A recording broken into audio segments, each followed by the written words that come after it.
Bonjour, une dernière fois, voilà, vous voilà au sein de La Lunette Française, l'entreprise La Lunette Française. Alors j'enlève cette lunette qui nous avait servi à nous faire connaître à l'époque. Une dernière fois, pourquoi au sein de La Lunette Française?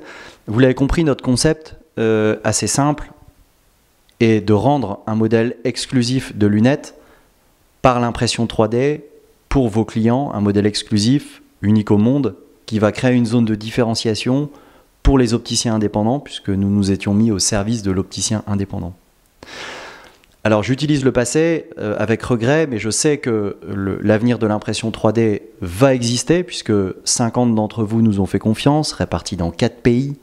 Dernièrement, certains opticiens nous vendaient plusieurs lunettes sur mesure par semaine, preuve que lorsqu'on en parle, lorsqu'on sait vendre ce concept, les clients adhèrent et la zone de différenciation devient réelle pour l'opticien indépendant. Donc nous, comme nos concurrents, avons une place importante et quelque chose à jouer avec vous sur l'avenir de la lunetterie, et il ne faut pas avoir peur de ces innovations dans vos magasins, parce qu'elles donnent une belle image à vos clients. Une belle image aussi que nous avions, et cette image qui est liée à la recherche et développement, à l'innovation, comme toute innovation, nécessite beaucoup de fonds. L'engagement de recherche et développement, l'engagement qui va servir à payer l'équipe, qui va servir à payer les déplacements, qui va servir à payer les formations, le design, tout ça, ça a un coût important qui n'est pas rentable au départ.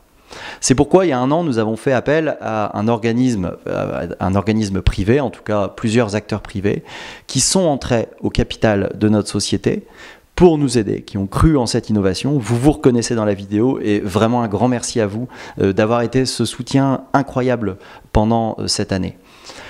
Cette dernière année, nous avons anticipé un second besoin, puisqu'évidemment, il faut aller plus loin que 50 magasins pour aller chercher la rentabilité dans le concept, puisqu'on voit que les opticiens qui s'y mettaient, évidemment, se mettaient à en vendre beaucoup, mais vous étiez assez peu au final.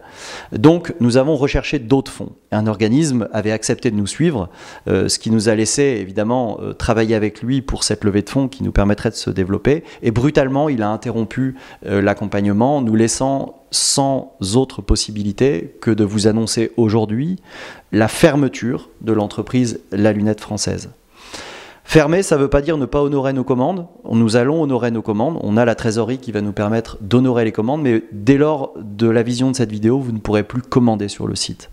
Donc vous allez bien recevoir les commandes et vous allez pouvoir continuer à communiquer avec nous comme vous l'avez fait jusque-là. Évidemment, on va se faire un honneur que de répondre à vos demandes par mail sur l'adresse contact@glaceyourself.com.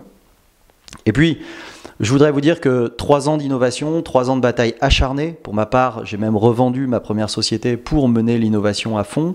Eh bien, ces 3 années, on peut les mettre au service d'autres si vous le souhaitez, s'ils le souhaitent, qui n'hésitent pas à prendre contact avec nous par cette adresse mail.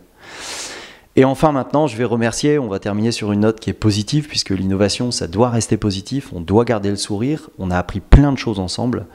Et je vais d'abord remercier évidemment notre partenaire AirPro. AirPro, c'est une entreprise au nord de Paris fabuleuse, une entreprise qui est animée par la notion de qualité, de service client, avec un vrai suivi commercial. Donc je tiens vraiment à remercier toute l'équipe d'AirPro pour tout le travail fabuleux que vous avez fait avec nous. Je pense maintenant évidemment aussi aux opticiens, les opticiens qui ont joué le jeu, un des premiers Opta à Paris, qui Eric se reconnaîtra, Annette évidemment, qui ont joué le jeu de nous suivre, de nous conseiller. Très rapidement, des opticiens comme Sergueï Potisek à Dunkerque se sont mis à vendre des lunettes, à en vendre beaucoup, au point de nous dire « je ne me passerai plus de ce concept ». Bon évidemment, désolé Sergueï, mais tu vas devoir t'en passer puisqu'on est contraint de fermer. Et puis il y a plein d'autres opticiens, je pense à Monsieur Mansart, Charlotte à Tourcoing qui nous ont beaucoup aidé sur la partie technique, Madame Terry sur les verres à Neuville qui a beaucoup joué le jeu avec nous, et puis nos magasins étrangers, Bochum, Dortmund, évidemment les magasins en Irlande, et puis Kress aussi sur la Suisse qui à un moment donné, ces Allemands par exemple qui vendaient, dernièrement ils ont vendu 6 lunettes, vous voyez, la semaine dernière, donc c'est exceptionnel quoi, c'est-à-dire que c'est des gens qui vraiment poussaient l'innovation au sein de leur magasin. Je pense enfin à d'autres partenaires qui nous ont aidés, parce que la presse, évidemment, elle est très importante pour véhiculer l'image d'une innovation, et à commencer par France 3 qui a joué le jeu très rapidement de venir nous filmer, Grand Lille TV, WEO, tout ça, ce sont des chaînes évidemment régionales. Et puis je pense aussi au magazine optique, l'OL Mag, le Silmo, qui nous a élu coup de cœur cette année et qui nous a mis un petit peu sous les projecteurs, et puis Fréquence Optique, je pense à OVH, je pense à plein d'enseignes qui ont vachement joué le jeu de pousser cette innovation et de la véhiculer. Et l'image, elle peut que être positive, parce que c'était les premiers à en parler, et preuve est que le concept fonctionne. Voilà. On n'a pas réussi à lever les fonds, on s'y est pris trop tard pour aller chercher d'autres organismes de levée de fonds, donc ce qu'on appelle le cash burn, c'est-à-dire que l'argent qu'on investissait dans cette innovation tous les mois fait que si on veut honorer les dernières commandes, on doit fermer tout de suite proprement. Donc je vous dis à très bientôt pour de nouvelles aventures. Merci de nous avoir soutenus dans notre innovation, et surtout gardez notre adresse mail contact@glaceyourself.com. C'est notre ancien logo avant celui que vous connaissez de la lunette française et de notre belle Marianne, qui j'espère restera cette dernière image que vous aurez en tête. À très bientôt.